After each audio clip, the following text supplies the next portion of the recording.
मित्रांनो, वास्तवावर आपण बोलतोय आणि वास्तवावर बोलताना मी तुम्हाला रोज एक नवीन वास्तव उलगडून सांगतोय. आज जे वास्तव मी तुमच्यासमोर ठेवणार आहे ते वास्तव ऐकल्यानंतर अगदी ऐकणाऱ्यांच्या मनात एक कल्लोळ होईल. मित्रांनो, लक्षात घ्या. आणि हा जर व्हिडिओ जर हे झाला, व्हायरल झाला, तर पुऱ्या महाराष्ट्रात एक हलकल्लोळ होईल. मित्रांनो, लक्षात घ्या. कारण काय आहे, तर तिघांना संपवायचा इरादा केलाय, विचार केलाय, निर्णय घेतलाय आणि त्या दिशेने त्यांनी आपली पावलं उचललेली आहेत. आता कुठले कुठल्या तिघांना संपवणार आहेत ह्याच्यावरती आपण प्रकाशझोत टाकणार आहोत, त्याचं रहस्य उलगडणार आहोत आणि ते वास्तव आपण जगासमोर आणणार आहोत. मित्रांनो, एक कळकळीची विनंती आहे. तुम्ही माझे व्हिडिओ पाहता, तुम्ही माझे श्रोते आहात, हे मी मान्य करतो, तुमचं स्वागत करतो. पण त्याबरोबर तुम्ही माझे व्हिडिओ लाईक करत नाहीत आणि डिसलाईक पण करत नाहीत. आवडले तर लाईक करा ना, नाही आवडले तर डिसलाईक करा आणि कमेंट्समध्ये आपले विचार मांडा. मी माझा कमेंट बॉक्स बंद न ठेवला आहे. फक्त शिव्यागाळ करू नका, सद्विवेक बुद्धी वापरा आणि आपले विचार मांडा. तुम्ही कोणाचं समर्थन करताय आणि कोणाचा विरोध करताय हा सर्वस्वी प्रश्न तुमचा आहे, पण ते करताना सद्विवेक बुद्धी वापरा आणि त्यानुसार कमेंट्स लिहा. महत्त्वाची दुसरी गोष्ट, तर माझे व्हिडिओ शेअर करा. आपल्या आप्तेष्टांपर्यंत, आपल्या मित्रमंडळींपर्यंत ते जाऊन देत, माझे विचार पोचून देत. म्हणजे माझे ध्येय धोरणं आहेत, माझे जे उद्दिष्ट आहेत, उद्देश आहे, ते सफल होईल. मित्रांनो, ही माझी एक कळकळीची विनंती आहे. आणि माझे व्हिडिओ सबस्क्राईब करा आणि त्याबरोबर बेल आयकॉन दाबा, म्हणजे नवनवीन व्हिडिओ तुमच्यापर्यंत पोहोचतील आणि आपली चर्चा पूर्ण होईल. हे अवश्य करा. ही माझी एक कळकळीचं आव्हान आहे.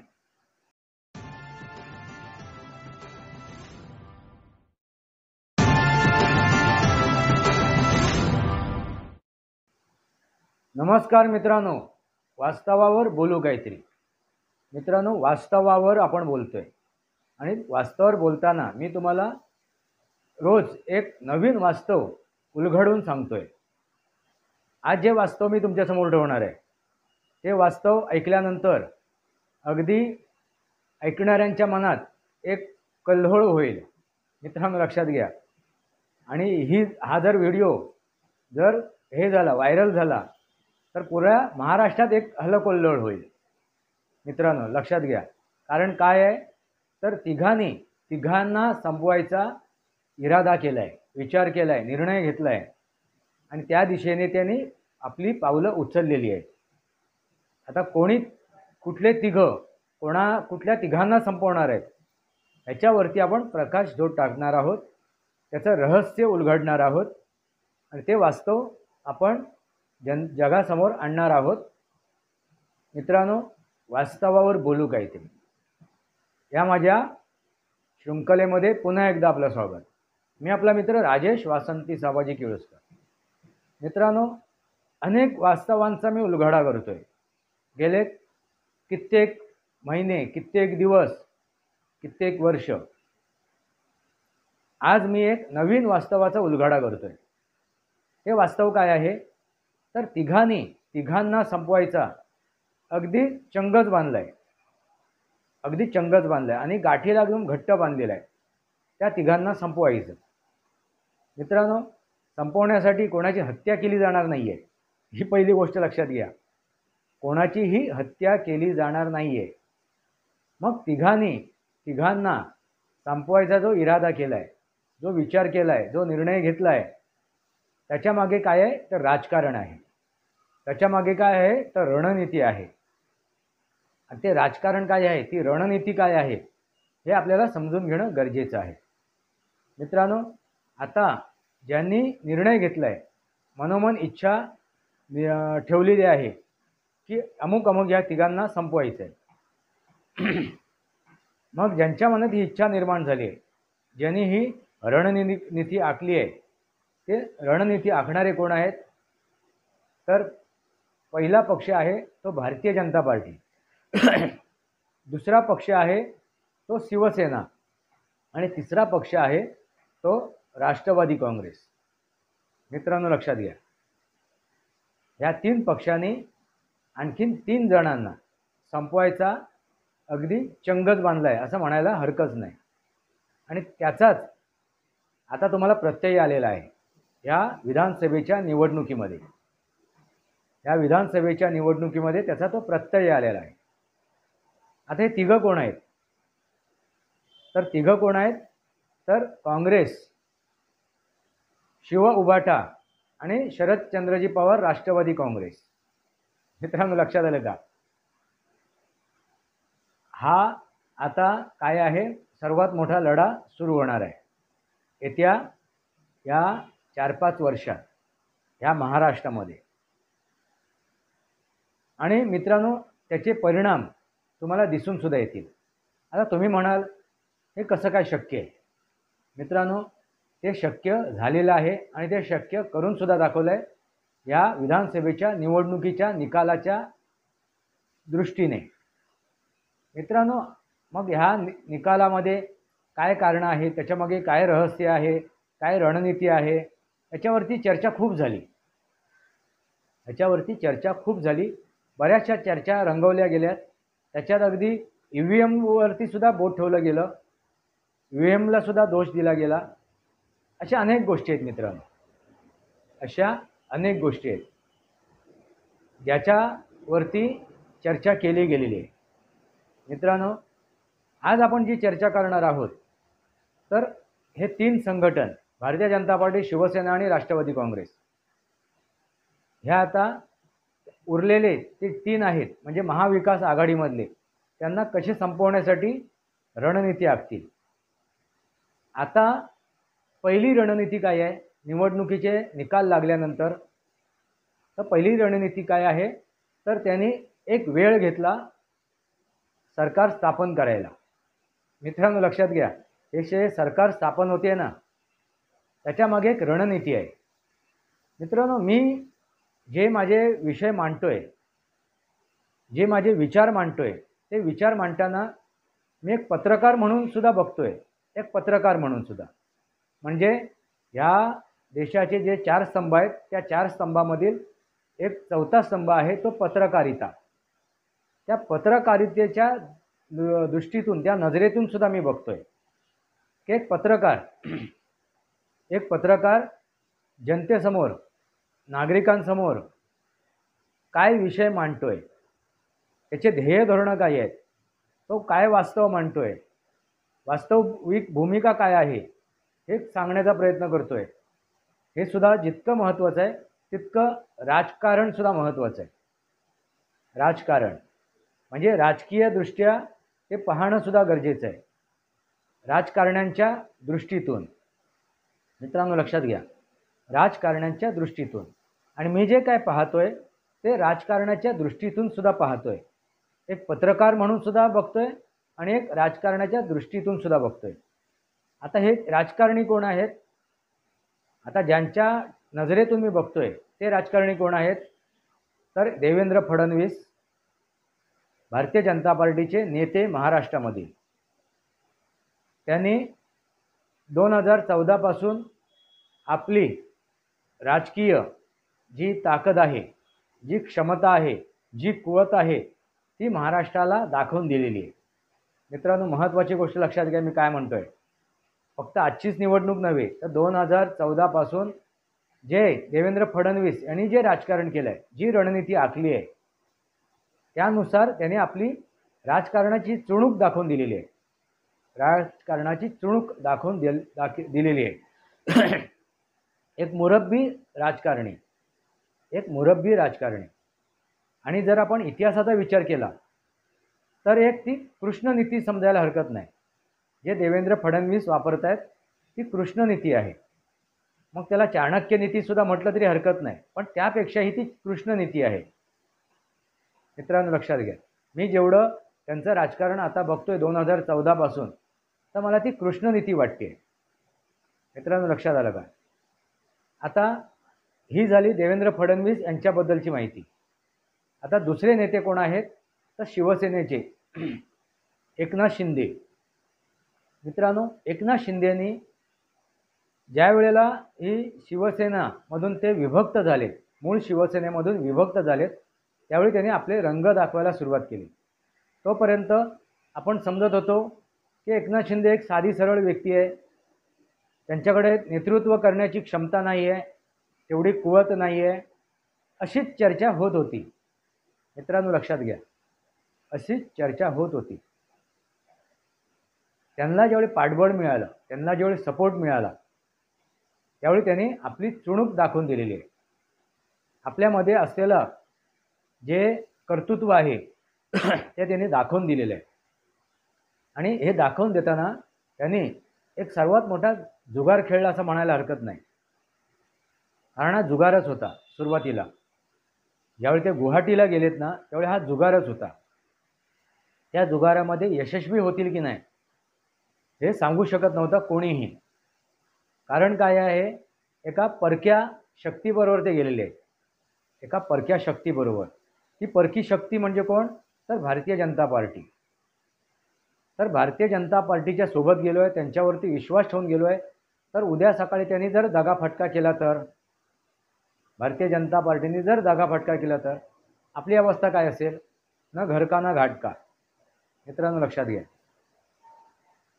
तरीसुद्धा त्याने ती रिस्क घेतली, तो निर्णय घेतला आणि ठरवलं जे काय होईल ते आरपार, जे काय होईल ते आरपार. आणि हीच गोष्ट महत्त्वाची असते एका राजनेत्याच्या मध्ये. करायचं ठरवलं तर 100% करायचं. मग राजनेता असो किंवा कोणी असो, कुठल्या व्यक्तीने जर एखाद्या वेळेस ठरवलं की आपल्याला ही गोष्ट करायची आहे, मग करायची आहे म्हणजे करायचीच आहे, एनी हाव एनी कंडिशन, कुठल्याही स्थितीत कुठल्याही परिस्थितीत. आणि तीच गोष्ट एकनाथ शिंदेनी करून दाखवलेली आहे. लक्षात आलं का मित्रांनो. आणि त्यानंतर ते मुख्यमंत्री बनलेत.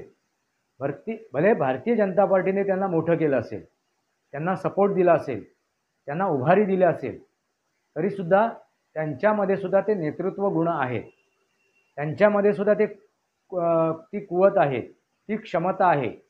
म्हणून भारतीय जनता पार्टीने म्हणजे नरेंद्र मोदीजीने आणि अमित शहाने अशा व्यक्तीला हेरलं आणि त्याला पाठबळ दिलेलं आहे. जसं काँग्रेसमधून हेमंत बिश्वा शर्मा यांना त्यांनी हेरलं. त्यांच्याशी चर्चा केल्यानंतर त्यांची इच्छा काय आहे, त्यांच्या इच्छा आकांक्षा काय आहेत हे समजून घेतलं. ज्यावेळी हेमंत बिश्वा शर्मा ज्यावेळी अमित शहा नरेंद्र मोदीजींना भेटलेत, त्यावेळी त्यांनी एकच गोष्ट सांगितली होती. ती गोष्ट कोणती होती की मला काँग्रेस संपवायचं आहे, काँग्रेस संपवायचं आहे आसाममधून, आणि त्यासाठी मी एक सामान्य कार्यकर्ता म्हणून कार्य करायला तयार आहे. आणि त्याप्रमाणे त्यांनी करून सुद्धा दाखवलं. मित्रांनो, तीच कुवत, ती क्षमता आज कोणामध्ये दिसते, ती एकनाथ शिंदेंमध्ये. मी एकनाथ शिंदेंचा उल्लेख करताना हेमंत बिश्वा शर्माचा पण उल्लेख केलेला आहे. ते पुढे जाऊन मी तुम्हाला सांगेन मित्रांनो, पुढे जाऊन सांगेन. मित्रांनो लक्षात आलं का. आणि त्यांनी लिलायत 2.5 वर्ष राज्य करून दाखवलं आहे. भले त्यांच्या मागे एक महाशक्ती, त्यांच्या म्हणण्याप्रमाणे एकनाथ शिंदेंच्या म्हणण्याप्रमाणे एक महाशक्ती त्यांच्या मागे उभी होती, तरीसुद्धा जरी एखादी शक्ती उभी असली तरी स्वतःचं सुद्धा आत्मबळ असावं लागते, स्वतःमध्ये सुद्धा कुवत असावी लागते, स्वतःमध्ये सुद्धा क्षमता असावी लागते. आणि ती क्षमता, ती कुवत, ती एबिलिटी एकनाथ शिंदेंकडे आहे.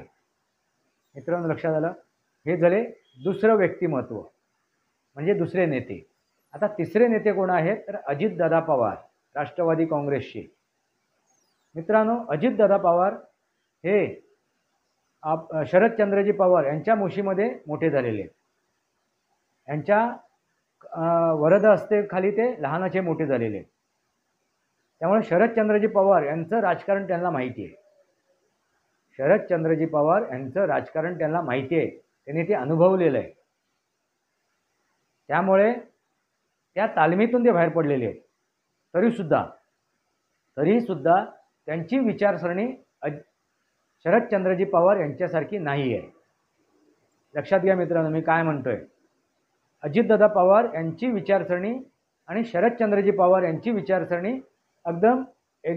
एकदम दोन टोकाची आहे, दोन टोकाची आहे. त्यामुळे अजितदादा पवार हे स्वतःचं व्यक्तिमत्व घडवू शकतात, दाखवू शकतात, एक वेगळं स्वरूप दाखवू शकतात आणि त्यांनी ते दाखवायला सुरुवात केलेली आहे. काकांच्या सोबत असल्यामुळे त्यांची ओळख शरदचंद्रजी पवार त्यांचे चुलते इथपर्यंतच मर्यादित होते. पण ते आता वेगळे झाल्यापासून ते आपली चुणूक दाखवायला त्यांनी सुरुवात केलेली आहे. मित्रांनो लक्षात घ्या. आणि ती डेअरिंगसुद्धा त्यांनी केली त्यावेळेला, ती डेअरिंगसुद्धा त्यावेळी केली. शरदचंद्रजी पवार यांच्या विरोधात बंड करून, त्याला बंड म्हणू शकतो आपण. एकनाथ शिंदेने केलेलं ते बंड नव्हे, ते बंड नव्हे तर त्या शिवसेनेला, त्या संघटनेला उभारा देण्यासाठी केलेला परित्याग होता. कसला परित्याग होता? तर हे जे काय नवनवीन धर्मनिरपेक्ष जे किडे उद्धव ठाकरेंच्या डोक्यात वळवळायला लागले होते, त्याचा परित्याग एकनाथ शिंदेने केलेला आहे. पण ह्या उलट शरदचंद्रजी पवार यांच्या विरोधात अजितदादा पवार यांनी बंड केलेलं आहे. आणि शरदचंद्रजी पवार हे मुरलेले एक राजकारणी होते, मुरलेले. आणि महत्त्वाची गोष्ट म्हणजे काय, त्यांना कुठलीही नीतिमत्ता नाही आहे. शरदचंद्रजी पवार यांच्याकडे कुठलीही नीतिमत्ता नाही आहे, कुठलीही विचारधारा नाही आहे.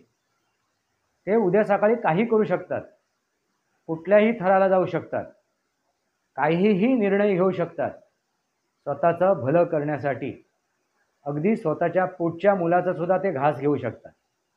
मी स्पष्ट भाषेत म्हणतोय, अशी ती व्यक्ती स्वार्थी, मतलबी, आपल्या स्वतःवरती जर एखादं प्रसंग ओढवला तर ते स्वतःच्या मुलाचा सुद्धा, पोटच्या मुलाचा सुद्धा घास घेऊ शकतात. अशी ती व्यक्ती, असे ते शकुनी नीती. अशा व्यक्तीच्या मुखातून, अशा व्यक्तीला धोबी पछाड करून अजितदादा पवार यांनी ही रिस्क घेतली. मित्रांनो लक्षात घ्या. आणि त्यांना सोडून त्यांच्या विरोधात त्यांनी दंड ठोपटलेत, टाळ ठोकली आणि त्यांची ती संघटना घेऊन ते बाहेर पडले. संपूर्ण संघटना. जे काय लोकसभेच्या निवडणुकीमध्ये झालं, जे काय त्यांनी करून दाखवलं, चमत्कार म्हणतात एक शरद पवार, तो चमत्कार नव्हता, तो खोटेपणा होता, तो लबाडीपणा होता, तो लुच्चेपणा होता. आणि त्याला कुठेही आयुष्य नसते. खोटेपणाला, लुच्चेपणाला, लबाडीपणाला आयुष्य नसते. एका मर्यादेपर्यंत त्याला आयुष्य असते. मित्रांनो लक्षात घ्या. एका मर्यादेपर्यंत या खोटेपणाला, लबाडीपणाला, लुच्चेपणाला एक आयुष्य असते. त्याचा अकाली मृत्यू असतोच. आणि तसाच आता ते अकाली मृत्यूच्या दिशेने चालले. कोण? शरदचंद्रजी पवार. आणि दुसरी गोष्ट महत्त्वाची, अजितदादा पवार यांच्याबद्दल जर बोलायचं गेलं, त्याच्याबद्दल जर चर्चा करायची झाली तर त्यांचं व्यक्तिमत्व कसं आहे, समाजाला समोर ठेवून आहे, समाजाचा विचार करून, आपल्यासोबत असलेल्या नेत्यांचं, कार्यकर्त्यांचा विचार करून, म्हणजे सबका साथ आणि सबका विकास, सबका विश्वास आणि सबका प्रयास, हे जे 4 मंत्र आहेत नरेंद्र मोदीजींनी दिलेले, ते 4ही मंत्र अजितदादा पवार यांच्या वर्तणुकीमध्ये, त्यांच्या नीतिमत्तामध्ये, त्यांच्या विचारधारेमध्ये आहे. मित्रांनो लक्षात आलं का? तुम्हाला लवकरच ज्यावेळेस सरकार स्थापन होईल त्यावेळेला तुम्हाला त्यांची जे हे आहे राजकीय, त्यांची मनोवृत्ती आहे, त्यांचं जे राजकारण आहे ते तुम्हाला दिसून येईल. आणि ते राजकारण कसं असेल? शरदचंद्रजी पवार यांच्या उलट असेल, दुसऱ्या टोकाचं असेल, म्हणजे सकारात्मक राजकारण. आणि हे तिन्ही नेते सकारात्मक राजकारण करणारे आहेत. देवेंद्र फडणवीस असो, एकनाथ शिंदे असो किंवा अजितदादा पवार असो. आता ते काय करतील हे येणारं काळ आपल्याला दाखवून देईल, ते आपल्याला दिसून येईल. पण मला जे काय वाटते ते तुमच्यासमोर मांडतोय. आता हे तिघे आणखीन कुठल्या तिघांना संपवतील? आणि कोण कोणाला संपवेल हे समजून घेऊया. मित्रांनो, देवेंद्र फडणवीस म्हणजे भारतीय जनता पार्टी ही काँग्रेसच्या हातपाठी हात धुवून लागणार. लक्षात घ्या. आता 3 काय आहेत, लढवय्ये आहेत. आता ते 3 पातळीवरती युद्ध करतील आणि ते सुद्धा तिघांची. लक्षात घ्या. तिघं एकाच्याच मागे लागणार नाहीत, तर तिघं तिघांच्या मागे लागतील. आता पहिली गोष्ट आपण काय म्हणतोय, तर देवेंद्र फडणवीस भारतीय जनता पार्टी हे काँग्रेसच्या पाठी हात धुवून लागतील आणि जे काय महाराष्ट्रातील नेतृत्व आहे काँग्रेसचं ते समूळ नष्ट करण्याचा प्रयत्न करतील. म्हणजे जे काँग्रेस गवत जे उगवते ना मित्रांनो, काँग्रेस गवत पिकांच्या बाजूला, ते कसं उखडून टाकलं जाते. कारण ते काँग्रेस गवत काय करते, ती शेती गिळंकृत करते. ती शेती गिळंकृत करते. तसंच गेल्या 70 वर्षात या काँग्रेसने ह्या देशाला गिळंकृत केलं होतं. त्यांच्या जबड्यातून, त्या मगरमिठीतून आज भारताला सही सलामत बाहेर नरेंद्र मोदीजींनी काढलेलं आहे. आता राहिलेली कसर आहे ती देवेंद्र फडणवीस महाराष्ट्रामध्ये पूर्ण करतील. मित्रांनो लक्षात घ्या. येणाऱ्या काळात हे माझे शब्द, हे माझे बोल आणि हा माझा व्हिडिओ तुम्ही सेव्ह करून ठेवा तुमच्याकडे. मग तुमच्या लक्षात येईल काय नक्की चाललंय, हा उशीर का होतोय, याच्यामागे काय रणनीती आहे, याच्यामध्ये काय राजनीती आहे, याचा उल्लेख मी मागच्या व्हिडिओमध्ये केलेला आहे. तर देवेंद्र फडणवीस कोणाला संपवतील, तर काँग्रेसला संपवतील. आणि समूळ जर नष्ट झाला काँग्रेस, तर त्याची जागा घेण्यासाठी सदैव तयार असलेल्या पार्ट्या आहेत, संघटना आहेत. ते कोणते आहेत त्याचाही आपण उल्लेख करू. आता दुसरा नेता तो म्हणजे एकनाथ शिंदे. एकनाथ शिंदे आता कोणाला संपवतील, तर उद्धव ठाकरे यांना संपवतील. मित्रांनो लक्षात घ्या. कारण मूळ शिवसेना आता एकनाथ शिंदेंच्या सोबत आहे. दुसरी गोष्ट, आता जे काय त्यांनी 2.5 वर्षात काम केले, कार्य केले, त्या 2.5 वर्षाच्या कार्यकालामध्ये त्यांनी चुणूक दाखवली आहे, नेतृत्वाची धमक दाखवली आहे, क्षमता कुवत ती दाखवली आहे, त्याचा वचक दाखवलेला आहे, त्याचा वरचष्मा दाखवला आहे. तो शिवसेनेमध्ये आणखीन चांगल्या प्रकारे आणखीन दबदबा निर्माण करेल. मित्रांनो लक्षात घ्या. आणि त्या दबदब्याच्या मागे, त्या ताकदीच्या मागे उद्धव ठाकरे हे उद्ध्वस्त होतील, उद्ध्वस्त ठाकरे ठरतील, उद्ध्वस्त ठाकरे. मित्रांनो लक्षात घ्या. कारण ऑलरेडी ते उद्ध्वस्त झालेले आहेत. कारण त्यांच्यासोबत जी काही विचारधारा आहे ती फक्त विचारधारा, जी उरली सुरलेली विचारधारा आहे ती, आणि सर्वात मोठी विचारधारा त्यांच्यासोबत आहे ती आहे इस्लामिककरण करणं, मुसलमान.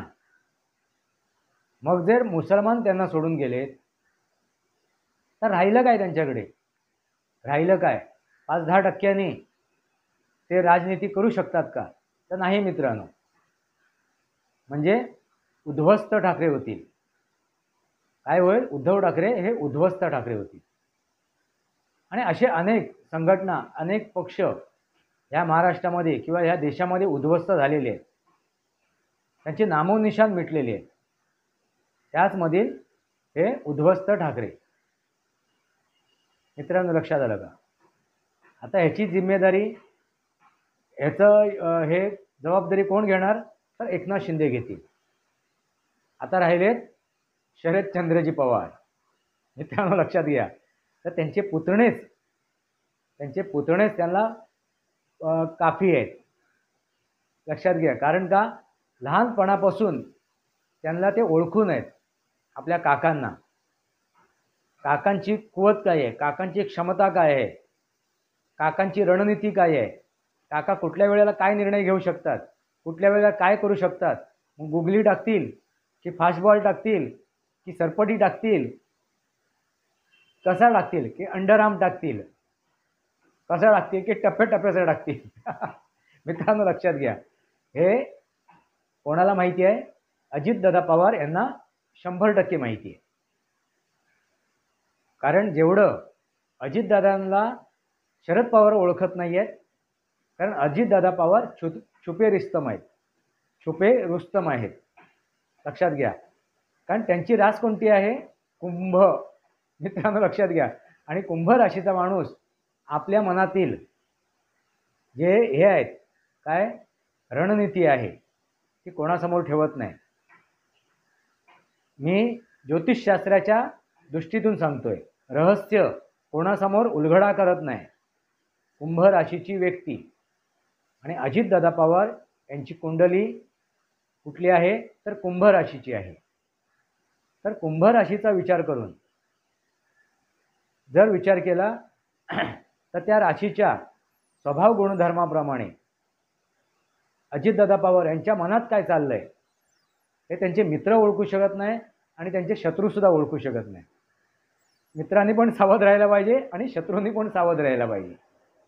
मित्रांनो लक्षात घ्या, कुंभ राशीच्या जातकापासून कारण ते चिन्ह आहे ना मित्रांनो, कुंभ राशीचं ते मडकं आहे आणि मडकं घेतलेला एक पुरुष आहे खांद्यावरती.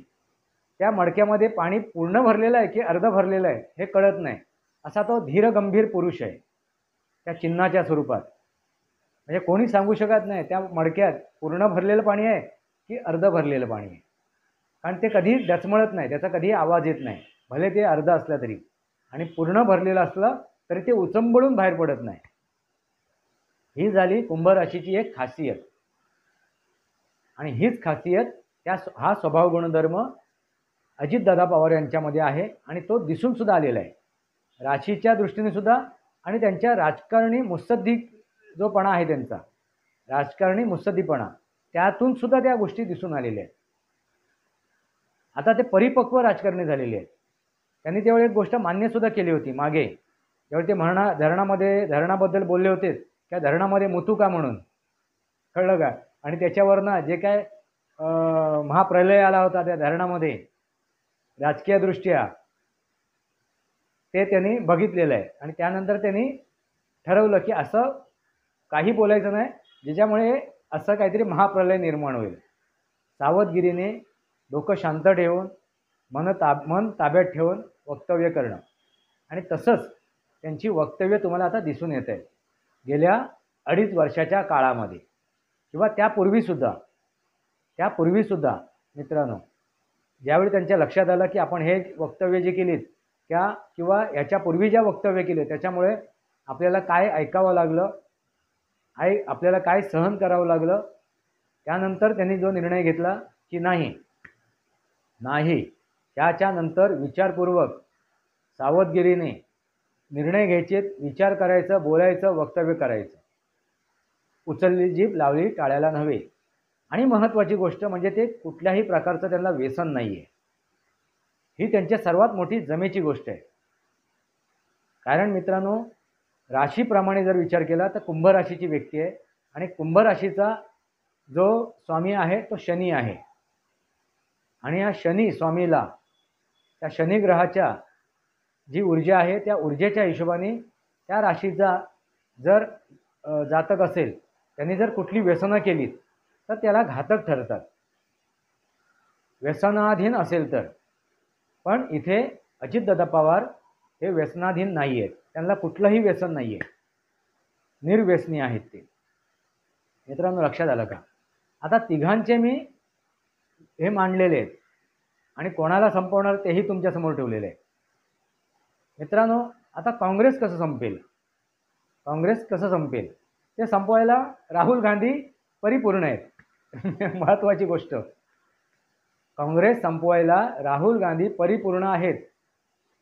ती एकमेव अशी व्यक्ती आहे ती काँग्रेस संपवायला, त्यांना विरोधकांची गरज नाही मित्रांनो. काँग्रेस संपवायला विरोधकांची गरज नाही, फक्त राहुल गांधी पर्याप्त आहेत. महत्त्वाचं आलं काय लक्षात. आणि जे काय नेतृत्व आहे महाराष्ट्रामध्ये काँग्रेसचं ते आता कंटाळलेलं आहे. ते कधी काँग्रेसला सोडचिठ्ठी देऊन कायमची सोडचिठ्ठी असं नाही. ते नाना पटोले भारतीय जनता पार्टीमध्ये आलेत, परत भारतीय जनता पार्टीमधून काँग्रेसमध्ये गेलेत, असं आता होणार नाही. आणि असं होणे नाही. आता जर तिथून जर कोण बाहेर पडला तर तो कायमचा बाहेर पडेल. म्हणजे काँग्रेसचं महाराष्ट्रातलं नेतृत्वच आपोआप संपून जाईल आणि त्याला पर्याप्त कोण आहेत? राहुल गांधी. असं काय मोठं काम करायची गरज नाही देवेंद्र फडणवीस यांना. आणि त्यांनी ती 2014 पासून सुरुवात केलेलीच आहे काँग्रेसला संपवण्याची. मित्रांनो लक्षात घ्या, हे 2024च्या लोकसभेच्या निवडणुकीमध्ये जे काय प्रताप झालेत, जे काय प्रताप केले गेलेत, ते काँग्रेसचा प्रताप नाही आहे. तो काँग्रेसचा प्रताप नाही आहे, तर महायुतीचं गाफीलपणा आहे. महायुतीचा गाफीलपणा आहे. ते गाफील राहिले. जास्त म्हणतात ना, काय म्हणतात त्याला, त्यांना अति आत्मविश्वास नडला. महायुतीला लोकसभेच्या निवडणुकीमध्ये अति आत्मविश्वास नडलेला आहे आणि ते गाफील राहिले. त्यामुळे काँग्रेस, राष्ट्रवादी शरदचंद्रजी पवार आणि शिव उभाटा यांना उभारी मिळाली होती. आता तीच चूक परत ते करणार नाही. महायुती तीच चूक परत करणार नाही. मित्रांनो लक्षात घ्या. आता जरांगे असो किंवा ते आता कोणते बाबाराव आढळ काहीतरी कोण त्यांचं नाव, ते आता UMच्या विरोधात बोलायला लागलेत. असे आता कोणी उभे राहून देत? असे कुठलेही मोहरे आता शरदचंद्रजी पवार चालवून देत, त्याचा काही परिणाम होणार नाही. त्याचा काहीही परिणाम होणार नाही महाराष्ट्रातील जनतेच्या मनावरती. मित्रांनो लक्षात घ्या, कारण महाराष्ट्रातील जनता शरदचंद्रजी पवार यांना 100% ओळखून चुकलेली आहे. 100% ओळखून चुकलेली आहे. आणि या जी काय चूक त्यांच्या हातून घडली ती त्यांनी दुरुस्त केली आहे ह्या विधानसभेच्या निवडणुकीमध्ये. तसंच उद्धव ठाकरे यांच्याबाबत सुद्धा महाराष्ट्रातली जनता काही अंशी चुकली होती. त्यांनी सुद्धा आता आपली चूक ह्या विधानसभेच्या निवडणुकीमध्ये दुरुस्त केलेली आहे. मित्रांनो लक्षात आलं का? आता राहिले म्हणजे शरदचंद्रजी पवार यांच्या वयोमानानुसार, त्यांच्या तब्येतीनुसार ते काही करू शकत नाही. आता ते काही करू शकत नाही. जे काय उचापती करतील ते 1-2 वर्षात, 3 वर्षात, पण त्या उचापती त्यांच्या चालू शकत नाहीत. त्यांनी कितीही उचापती केल्यात. म्हणून मी त्यांच्यावरती एक व्हिडिओ बनवणार आहे. सध्या शरदचंद्रजी पवार ही कुठली शकुनी नीती वापरत आहे याच्यावरती ह्या शीर्षकाचा मी एक व्हिडिओ बनवणार आहे. त्याच्यामध्ये मी त्याचं सर्व शरदचंद्रजी पवार यांचा उल्लेख करेन. मित्रांनो, म्हणजे शरदचंद्रजी पवार यांच्या मागे असं काय पाठबळ नाही आहे. त्यांची कन्या सक्षम नाही आहे. त्यांच्यासोबत असलेल्या नेत्यांकडे तेवढी कुवत नाही आहे. कुठलाही नेता त्या कुवतीचा नाही आहे जो अजितदादा पवार यांच्याशी 2 हात करेल. मित्रांनो लक्षात घ्या, अजितदादा पवार यांच्यासोबत जेवढे नेते कुवतीचे, क्षमतेचे जे होते ते सगळे अजितदादा पवार यांच्यासोबत आलेले आहेत. त्यामुळे जे काय उरले सुरलेले आहेत ते शरदचंद्रजी पवार यांच्यासोबत आहेत. अभिनेते, नेते सगळे. मित्रांनो लक्षात, ते कोल्हा, लांडगा हे जे आहेत हे काही करण्याच्या क्षमतेचे, कुवतीचे, लायकीचे नाही आहेत.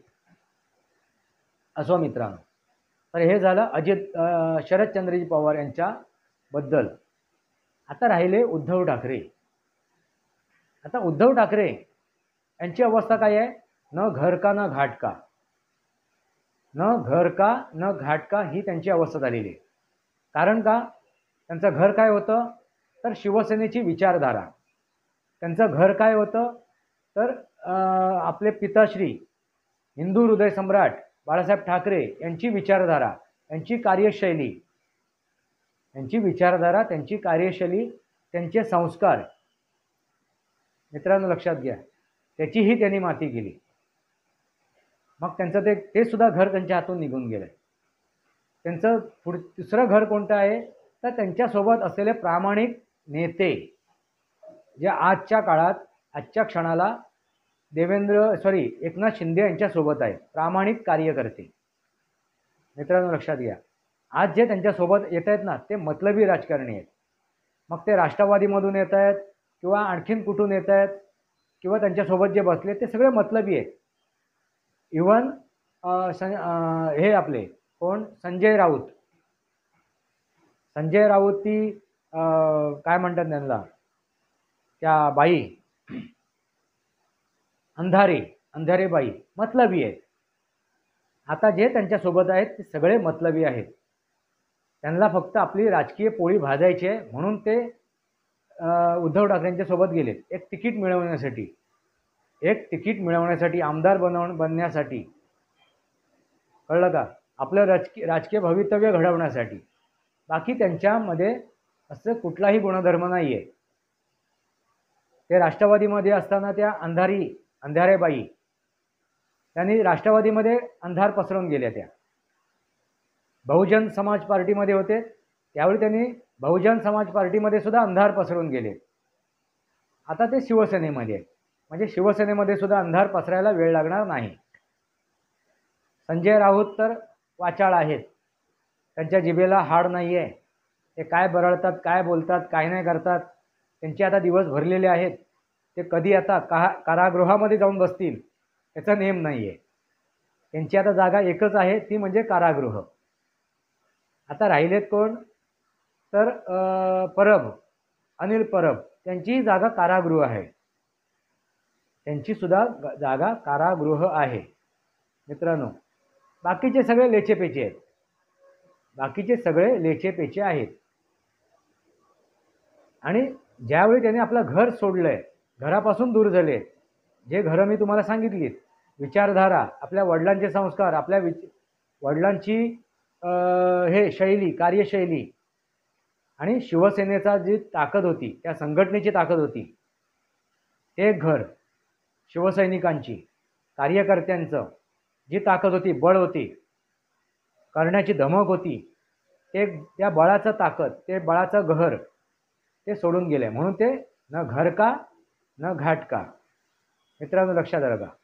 आता घाट कुठलं, ज्या घाटावर ते गेले होते, घर सोडून ज्या घाटावर ते गेले होते, तो घाट कुठला तर महायुतीमध्ये काँग्रेस. आधी काँग्रेसला जर काय हे नाही आहे, काँग्रेसलाच काय आयुष्य राहिलेलं नाही आहे, काँग्रेसचंच भवितव्य धोक्यात आहे. मग त्या घाटावर ते काय करणार. शरदचंद्रजी पवार यांच्या राजकारणाला आयुष्य संपलेलं आहे. शरदचंद्रजी पवार यांच्या राजकारणाचं आयुष्य संपलेलं आहे. त्यांच्या राजनैतिक जीवनाचं आयुष्य संपलेलं आहे. आता ते किती, त्यांचं वैयक्तिक आयुष्य किती आहे तेही सांगता येत नाही.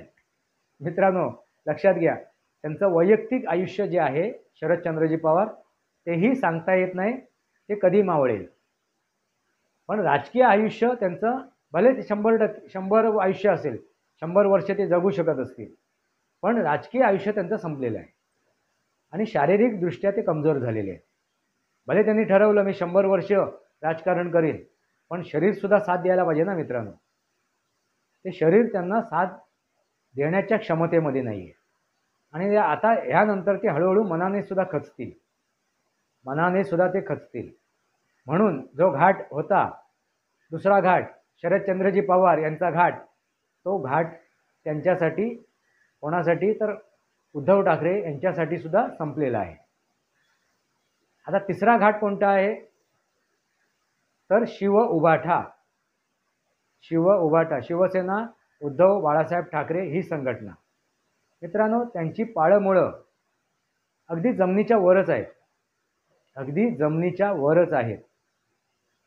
ते कधीही उन्मळून पडेल असं झाड आहे. ते वृक्ष नाही आहे, ते असं एक झाड आहे ज्यांची पाळंमुळं तुटलेली आहेत.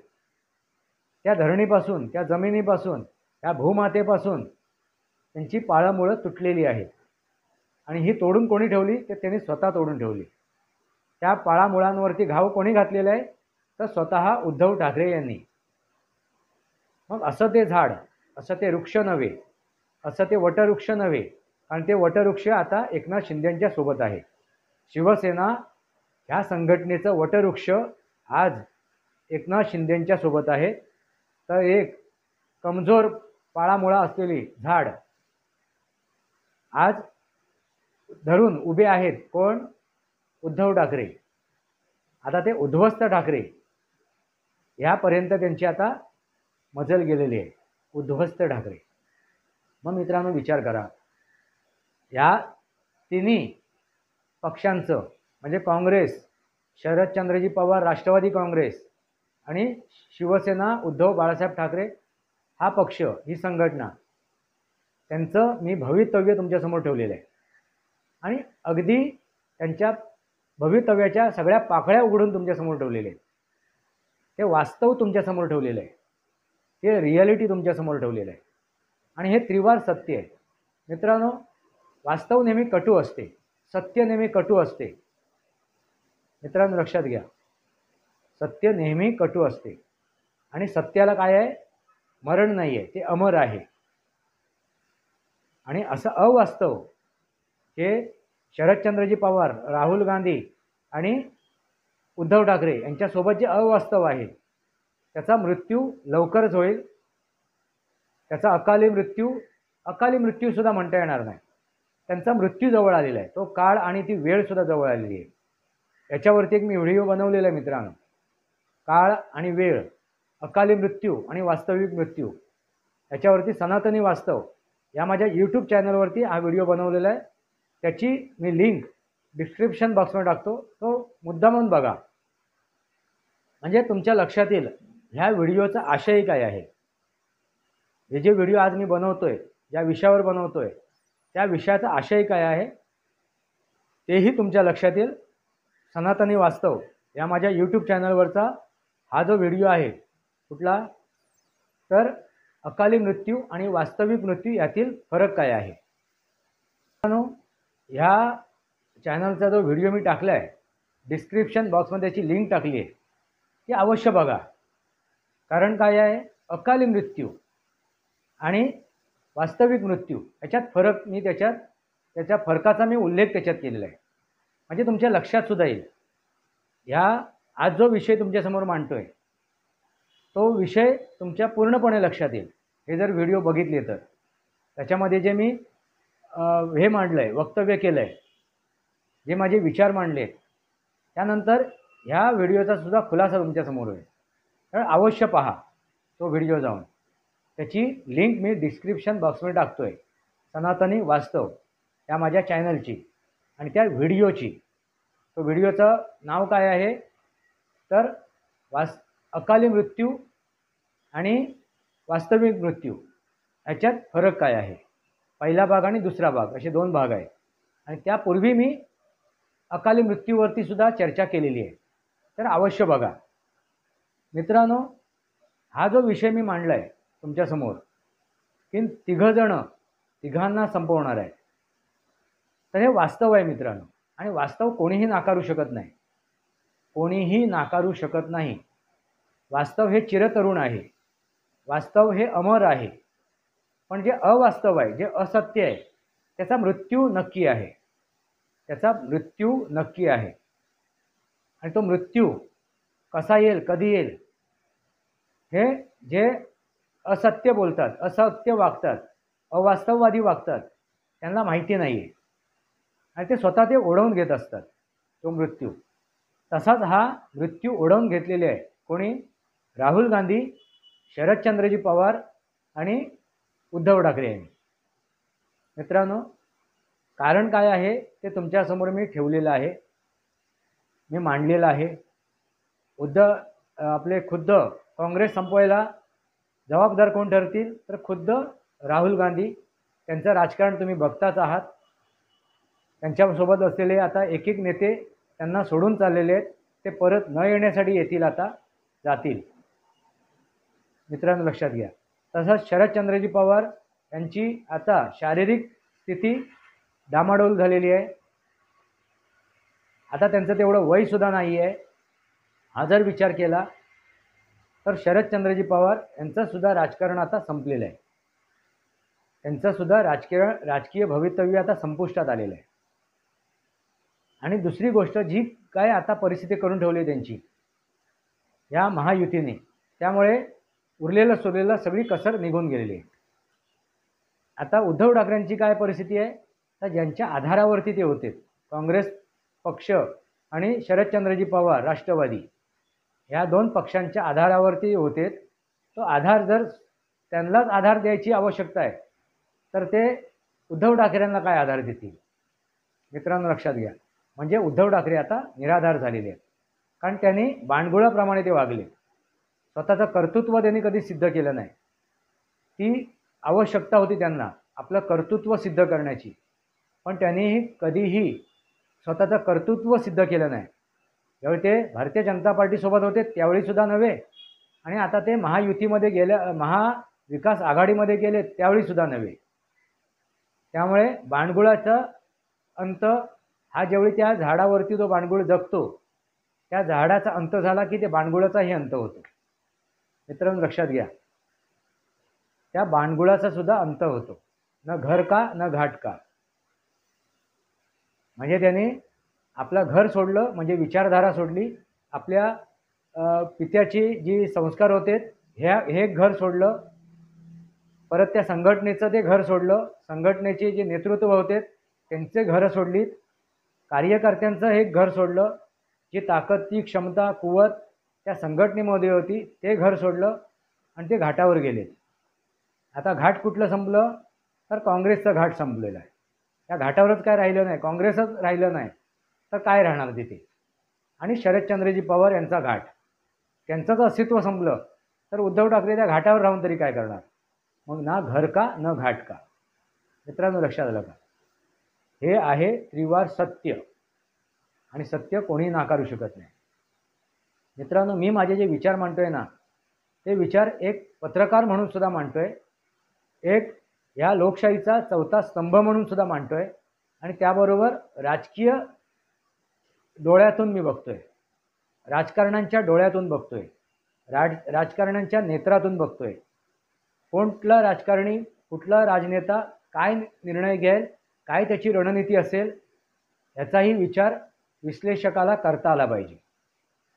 एक पत्रकार असेल तर, एक विश्लेषक असेल तर त्याला इतिहास, भूतकाळ, वर्तमानकाळ आणि त्याबरोबर समोरची व्यक्ती काय विचार करत असेल, समोरच्या व्यक्तीच्या डोक्यात काय चाललं असेल, समोरची व्यक्ती आता काय निर्णय घेऊ शकेल, काय रणनीती आखत असेल, आपण ह्या रणनीती आखल्यानंतर ती काय रणनीती आखेल याचाही विचार करण्याची क्षमता त्या विश्लेषकाकडे असायला हवी.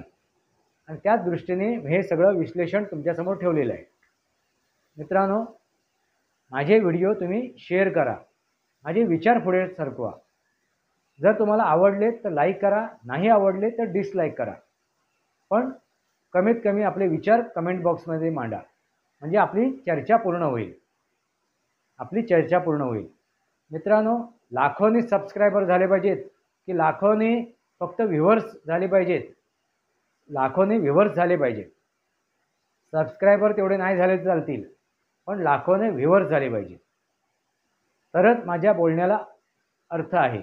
आणि त्या व्ह्यूअर्सना आपले विचारसुद्धा मांडता आले पाहिजेत. नुसते व्ह्यूअर्स येऊन उपयोग नाहीत, फक्त श्रोते येऊन उपयोग नाहीत, तर त्यांना आपले विचारसुद्धा मांडता आले पाहिजेत. तर माझी जो उद्देश आहे, माझी जी उद्दिष्ट आहेत ते सफल होतील. तरीसुद्धा तुम्ही सबस्क्राईब करा आणि बेल आयकॉन दाबा. वास्तवावर बोलू काहीतरी या माझ्या या शृंखलेला सबस्क्राईब करा, बेल आयकॉन दाबा. आपले विचार, माझे विचार पडत असेल लाईक करा, आपले विचार कमेंट बॉक्समध्ये लिहा. तुर्तास इतकंच. भारत माता की जय, वंदे मातरम. जय भारत, जय महाराष्ट्र, जय सनातन.